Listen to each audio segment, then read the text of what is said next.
Well, hello model car fans. Welcome to the Muscle Car Modeler. My name is Raul, and this week I'm going to feature a build here of a 65 Corvette. Now for 65, it's kind of right in the middle of the second generation Corvettes, which range from 63 to 67, and the bookends of those are very well known, the 63 and the 67, but 65 had a lot of firsts and lasts. So there's a lot of interesting facts that go along with this car, and it's overshadowed by a few things as well. One of the things with 65 is it was the first year for disc brakes. Now with the Corvette, it was disc brakes all the way around, front and back. In 64, it was drums front and back. Corvette never had front disc rear drums. It was always four-wheel disc or four-wheel drum. There was no in between when it came to the Corvette. Also for 65, there's a couple of different engines and some things that happened there which overshadow some of the other facts that go along with this car. One of them is with the debut of a legendary small block engine, which is kind of overshadowed in the Corvette, the L79 350 horsepower 327. Now that motor became legendary in the 66 Nova as it was first introduced, and it was a top dog in that car. But in the Corvette, it was not. It was like the first of the high performance engines that were available in the 65. So the base engine was a 327 that was 250 horsepower. There was a 300 horsepower version. The L79 was a 350 horsepower version of the 327, and it was literally one of the first. You can get AC in it. Then from there, it stepped up to the 365 horsepower 327, and on top of that was a 375 horsepower fuel injected motor. Now 65 is the last year for the fuel injection small blocks, and fuel injection wouldn't return to the Corvette until 82. But overshadowing all the small blocks was the mid-year introduction of the 425 horsepower 396 that became available in the Corvette. That bad boy overshadowed everything else that happened in 65, although that car became pretty nose heavy and didn't handle quite as well as the small block cars. Most of the production was small block cars, of course, and the 396 came out more mid-year as it replaced the 409 in Chevrolet's production lines. In the Corvette, it was just big news, and the collectors really like it, although it was 1 year only, the 396. In 66, it was replaced by the 427. The 396 was only available in the 65 Corvette for this 1 year. To me, it's just interesting that it was the first year for the big block, first year for the four-wheel disc brakes, last year for the fuel injection. So it's a pretty versatile car, and they sold a ton of them. But another interesting fact is the coupes are pretty rare. There was literally like 8,100 coupes made, but almost 15,000 something roadsters were made. So the roadster outsold the coupe almost 2 to 1. But when you see these, you always think of the coupe. That's just the body style that you think of. But the roadsters outsold the coupes all the way until 69 actually. So the roadsters very well sold compared to the coupes. Matter of fact, they were thinking about maybe not even possibly making the coupe, but sales continued to increase. And with the crash tests and everything, the roadsters were getting a little bit harder to make. That's one of the reasons why the roadsters had died off in the Corvettes. And they started to go with T-tops, was a lot of the crash testing that was involved in some of that. But this right here, this one here is the AMT annual for 1965 that I had restored. There are a few colors in 65 that I really like, but for this one I had chosen Glen Green, and I went with the green interior on it.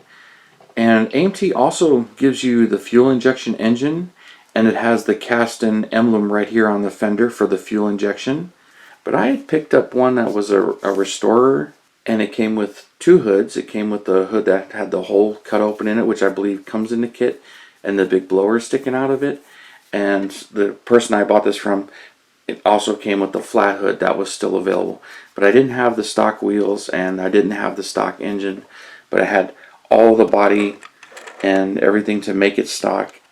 Big thing was I didn't have these wheels.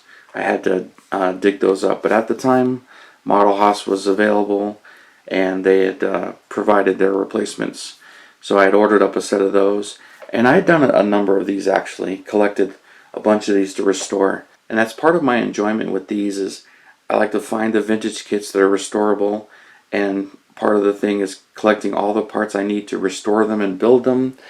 And if a kit is still available, where you can get a lot of this stuff from them, and swap it in to restore the car. So with these 63 to 67 Corvettes, they retooled the tooling back to 63, and that kit's available in both Roadster and Hardtop.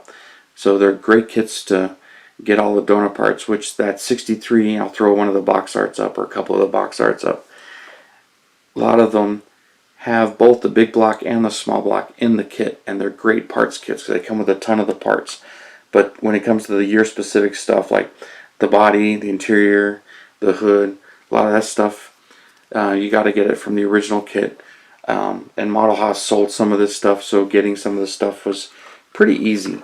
So I added a mirror here. The AMT kits don't come with those, so I added that mirror. And then those are the actual original tires, and as I mentioned, the Model Haas hubcaps and wheels. And then I pretty much had built this one and used the chassis from that 63 Corvette with the manual tranny and the full exhaust pipes, which just, all of them are that way from MPC, the full exhaust, no side pipes, which I like the side pipes. I'd love to see them on there. And really no knockoff wheels.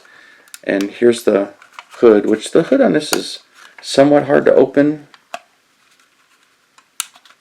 It just kind of sticks in place here. If I can get it open. Or I'll just pop it off. There we go. The front end comes out and I can easily pull the chassis out. But there's the small block engine. And then this top plate is a little bit different from some of the vintage kits to the later kits. And all the higher horsepower engines have these cast valve covers.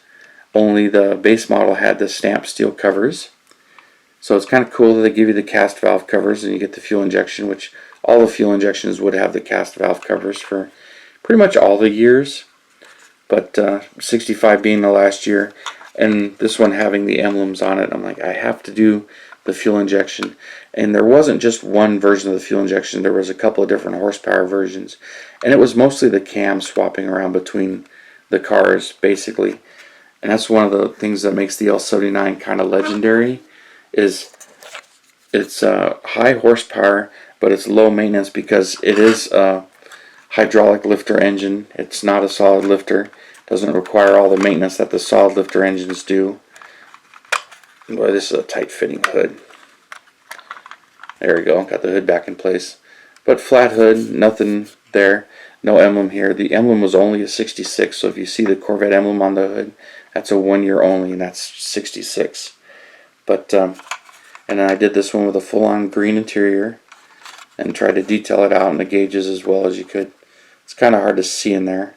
But and then the wood rim steering wheel, manual tranny. These have really nice interiors, and they are very specific. So when you're restoring these, you really need to know what's correct for 65 and 66 and 67, as they did some adjustments and changes to the car. So a lot of the seat patterns are different. And then one of the things that kind of disappeared, you can see the grab handle in the dash. All the original kits had that, and I believe it was like the 67 Corvette or 66 Corvette got rid of that. So in the real car it went away. So it went away in the model kit, but it did not return. So the 63s do not have that, all their reissues. So it's kind of interesting. You could add it if you wanted to. It's pretty easy to add, but you can add that. So that's kind of one of the things that it's a telltale of a original interior and original dash. But this is one that I enjoyed. I've done a number of these restorations, and they're a lot of fun, but it seemed to be, for me, stripping them back down to bare plastic, getting the chrome redone, getting all of the missing parts to make them stock, and I've got a ton of them that have made it to that stage where it's like, alright, now all I got to do is build it, pick a color, and rebuild it. I've got a ton of them that are that way, and I've even got a 65 Roadster that I still need to do because I haven't picked a color for it. The 66 Roadster and hardtop I've done. I haven't done any 67s yet. I've got a couple, but I haven't restored those. And I've got one more 64 to restore, but I've built a couple of 64s. And I got the 63 Fastback, or Coupe. It's really not a Fastback. I've done that one. And got one of the Prestige kits, 63 Roadsters. But I haven't built that one. I don't know why. It's one of the easiest ones to find. And, you know, I've got it in my stash as well, but I haven't built it. But really enjoy these. I think they're just good looking cars. And, you know, of course I enjoy the Corvettes. And of course it's got the model year on the license plate, so all the annuals have that. Except for, I'm not sure about 67. For some reason I think it doesn't. But got this one finished and done, and all the chrome was redone at the time. But real happy with this one. It's in my collection. It's really dark green. It's the Glen green with the green interior. And it's a fun car for me to build and restore. And I've got a few more to do as well, but figured you would enjoy this. A nice little display here of a vintage kit. So thanks for tuning in, subscribing, and all your comments. I really appreciate it. And you guys, you have a wonderful weekend, and I'll see you next Saturday.